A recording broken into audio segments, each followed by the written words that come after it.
President of the Tobago Business Chamber, Martin George, said the current foreign exchange crisis, which is now a cause for concern in Trinidad and Tobago and affects both commercial and residential operations, was predictable. A slow-moving crisis is one of the terms President of the Tobago Business Chamber, Martin George, used to describe the current Forex crisis in Trinidad and Tobago. George said the foreign exchange earnings have been on a decline for a number of years. Our foreign exchange earnings have been declining rapidly year after year after year for the last 10 years or so. Our earnings from oil and gas have reduced. Our earnings from other non-oil exports have not matched the shortfall that we've experienced. Adding to the current threat of foreign reserves for the past decade, Mr. George said the government did nothing to intercept and avert the situation. He says the central government has to bear the responsibility for this cause. You ask yourself, what have our leaders done to avert this situation or to avert this crisis?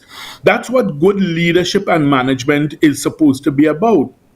So therefore, central government has to take the responsibility and, along with that, the blame for not dealing with this in a timely manner to ensure that we don't face this type of crisis. George compared other Caribbean countries, stating they do not have access to oil and gas, as is the instance with Trinidad and Tobago, and continues questioning why the country is facing this crisis.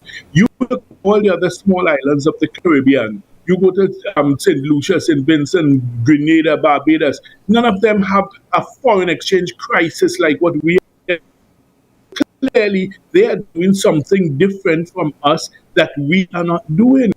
And, they don't have the oil and gas reserves that we have. They haven't been piggybacking on that US dollar inflow from an energy economy.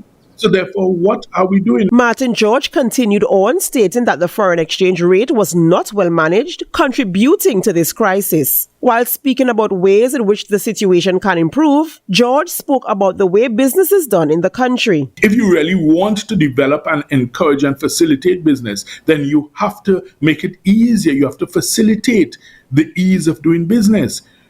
We are one of the most difficult countries in the world to do business in, because there are so many restrictions and so much red tape. And, you go to companies registry, it's a whole, run around all the time. You go to legal affairs, look at the situation even now. George said we have to change the way business is done in Trinidad and Tobago if we want to establish first world standards. Adana Kambi, Tobago Updates Television News.